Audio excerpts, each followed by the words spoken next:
Hey yo tout le monde, c'est Hugo du Café des Mangas et aujourd'hui on se retrouve pour une nouvelle vidéo. Donc aujourd'hui ça va être une vidéo théorie sur les 4 empereurs à la fin de One Piece. Donc je vais le faire en deux parties. Donc la première je vais dire les personnages qui peuvent être possiblement empereurs. Et ensuite une deuxième partie où j'enlève petit à petit ceux que je ne pense pas. Et je garde les 4 qui pour moi seront les empereurs à la fin de One Piece. Et donc on va commencer la vidéo directement.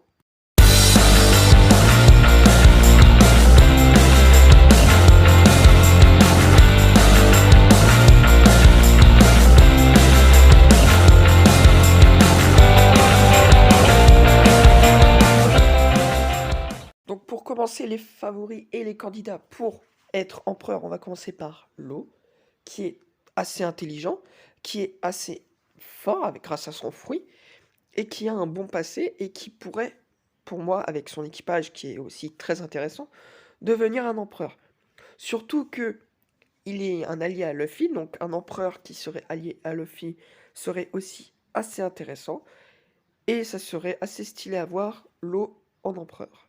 Ensuite, on va passer au deuxième, Supernova, car là on attaque les Supernovas pour commencer, car c'est, comme l'a dit Morgan, les favoris. Ensuite, on peut avoir donc Kid, qui est un peu le même tempérament que Luffy, qui est assez fort, qui est assez tête brûlée, et qui, quand il le veut, sait réfléchir, et qui a aussi un très bon équipage.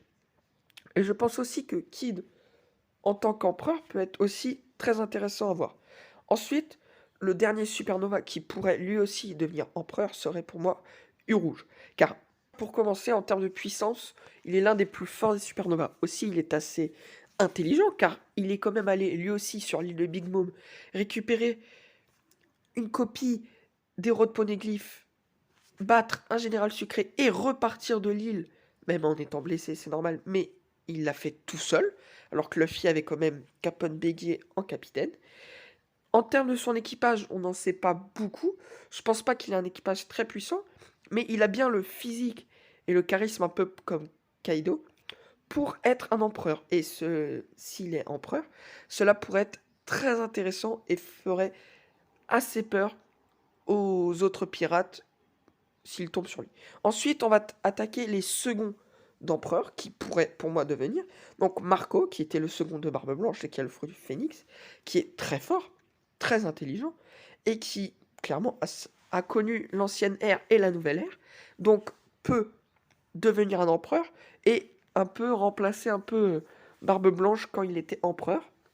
Surtout qu'il a clairement le potentiel pour l'être. Maintenant, est-ce qu'il a la volonté ou pas? On ne sait pas. Ensuite, le deuxième serait Charlotte Katakuri. Donc vous savez tous que c'est mon personnage préféré, mais il peut devenir empereur car il est le fils de Charlotte Lalin ou Big Mom. Et il est assez fort, et il fait un peu avec le fils qui était Barbe Blanche et Roger. Donc, un peu allié. Et on se souvient tous que Roger était roi des pirates, donc Luffy, et Barbe Blanche était empereur. Donc Katakuri pourrait devenir empereur grâce à ça, de 1. Et de 2, car il est le fils de Minimum. Ensuite, on va attaquer les corsaires. Donc pour commencer, Baggy. Car avec sa chance, il a quand même réussi à devenir corsaire, ce qui n'est pas anodin, même s'il n'est pas fort. Il a quand même un très très grand équipage, même si ce ne sont pas des personnages très forts. Il a quand même un très gros équipage. Et même s'il n'est pas très fort, il a quand même une chance de fou. Et il pourrait, avec toute cette chance, et vu que c'est le personnage préféré de Oda, devenir empereur. Ensuite, quelqu'un qui a la puissance pour devenir empereur, c'est Mihawk, qui est lui très fort. Il est le meilleur scrapper du monde pour l'instant.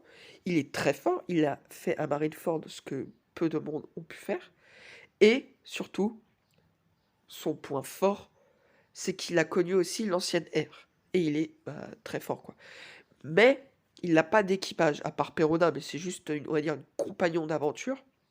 Il n'a pas vraiment d'équipage. Ensuite, on va attaquer quelqu'un qui, pour moi, peut surprendre beaucoup de monde, mais pour moi, peut devenir empereur, c'est Doflamingo. Car il est très intelligent, ça on peut le dire. Il est assez fort, il a presque le niveau d'un second d'empereur. Bon, il est un petit peu loin, mais il est très fort quand même.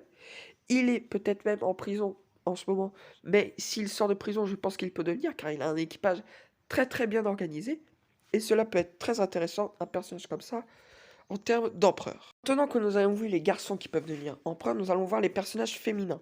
Et pour moi, il y en a trois. Donc on va commencer par Yamato, qui est la fille de Kaido, pardon, et qui est assez forte, et qui est alliée à Luffy, donc comme Katakuri pourrait faire un peu un truc comme ça. Surtout que des filles comme Big Mom, il en faut. Si par exemple il y a des empereurs, il faudrait bien une fille. Ensuite, on va passer à Boa Hancock, qui elle est assez forte et qui se surnommait l'impératrice pirate, et qui, si Big Mom venait à mourir et à ne plus être empereur, elle pourrait le devenir, et devenir donc passer d'impératrice à reine des pirates, ou aussi comme ça. Et pourrait donc être une grande alliée à Luffy, comme d'autres empereurs, et permettre aussi, car elle a un bon équipage, à être assez bien protégée, comme Big Mom bien sûr, et avoir une bonne famille à protéger. Ensuite, la dernière, qui est une supernova, comme Law, Kid et Rouge, serait Bonnet, car c'est une fille aussi, c'est une supernova, donc c'est l'une des filles qui a le plus de chances de devenir empereur. Elle est donc assez forte, elle a l'air d'avoir un équipage assez soudé avec elle, mais son point faible, c'est qu'elle se fait souvent capturer.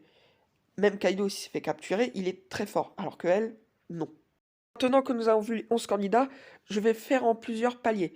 Donc le premier palier sera en enlever 3, et je dirai pourquoi. Donc ce sont les 3 des 11 que j'ai cités qui seront le moins probables.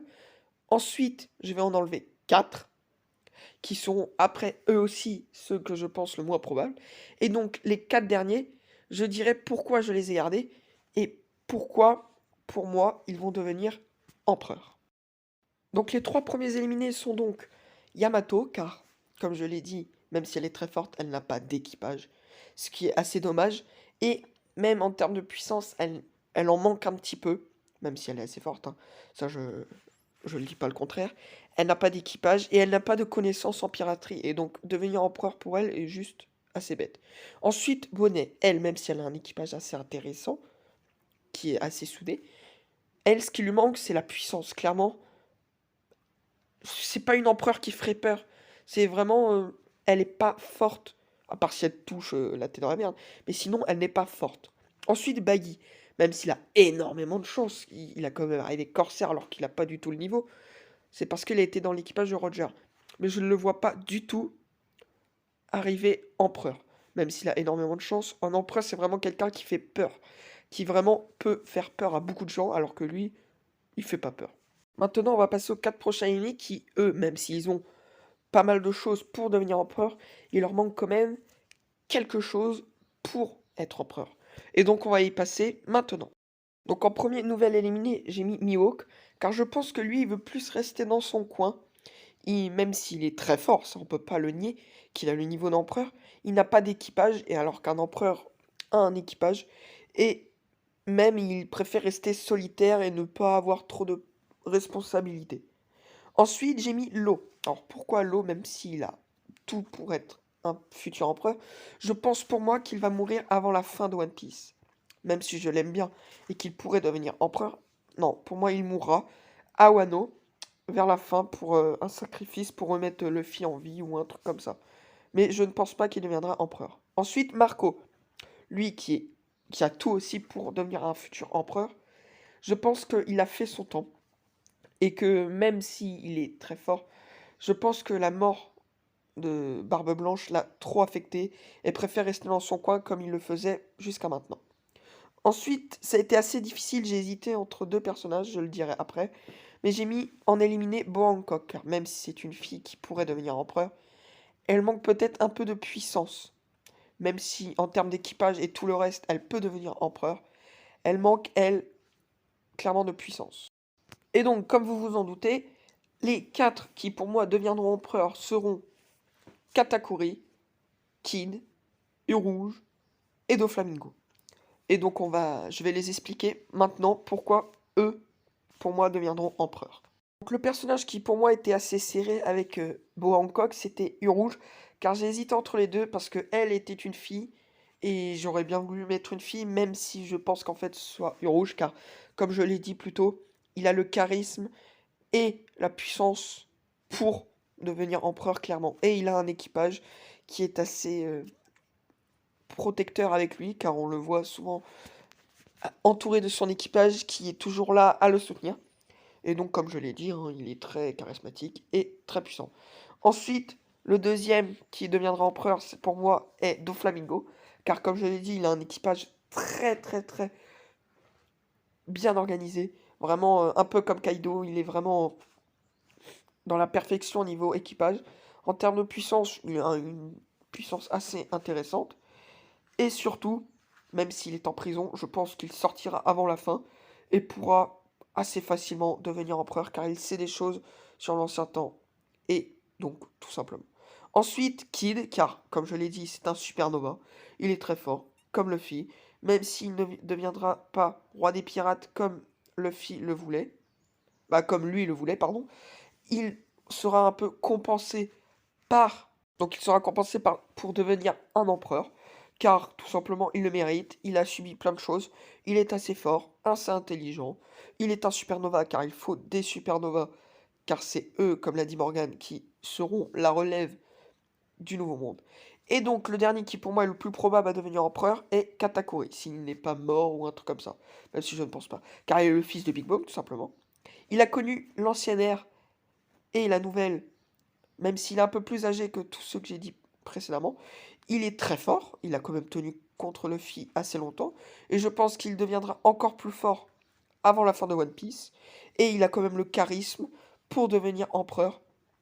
Et donc, comme dans Barbe Blanche et Roger, il fait un peu le rôle de Barbe Blanche, et donc il est empereur, tout simplement. J'espère que cette vidéo sur les 4 empereurs à la fin de One Piece vous a plu. Donc si elle vous a plu, n'oubliez pas de la partager et de liker pour nous soutenir, ça nous ferait extrêmement plaisir. Et de vous abonner, ça nous montre que vous êtes motivés à nous suivre et à nous encourager pour la suite. Et donc on se retrouve la semaine prochaine pour une nouvelle vidéo. Je vous souhaite bon week-end. C'était Hugo du Café des Mangas. Salut!